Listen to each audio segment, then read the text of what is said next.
नमस्कार। हेमंत ऋतूमध्ये होणाऱ्या संभाव्य चुका त्या कोणत्या असू शकतात याविषयी गेल्या भागापासून आपण पाहतोय। कारण या चुका जर आपण टाळल्या तर आपल्याला आरोग्याचा मोठाच लाभ होण्याची शक्यता असते। कारण सर्वात आरोग्यदायी ऋतू त्यातील जास्तीत जास्त काळ आपण आरोग्यासाठी खर्च करू शकलो तर त्याच्यापेक्षा मोठं भाग्य किंवा त्याच्यापेक्षा मोठं कर्तृत्व कुठलंच नाही असं मी मानतो।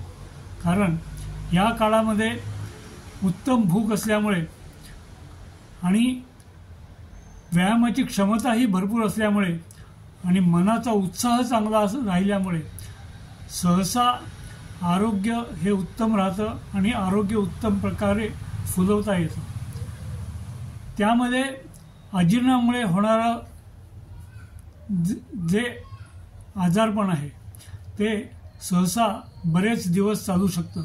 कारण मुळातच थंडी आहे आणि त्यावेळेला व्यायाम न करणं ही मोठी चूक आहे आणि त्याचा परिणाम म्हणून हे अजीर्ण येतं। त्यामुळे थंडी सुरू झाली आणि थंडी सुरू झाली म्हणून भूक जास्त लागली आणि भूक जास्त लागली म्हणून भरपूर खाल्लं आणि भरपूर पचायला जड असे पदार्थ आपण खाल्ले तर ती चूक असते।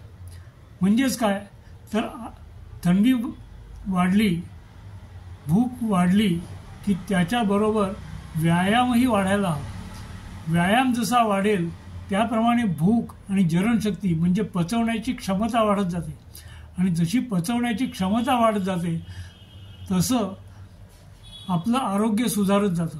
त्यामुळे खूप आरोग्यपूर्ण खाणं हे जितकं महत्त्वाचं आहे त्याच्यापेक्षाही जास्त योग्य प्रकारे आणि रोज आणि नियमित व्यायाम करणं हेही या काळामध्ये आवश्यक आहे।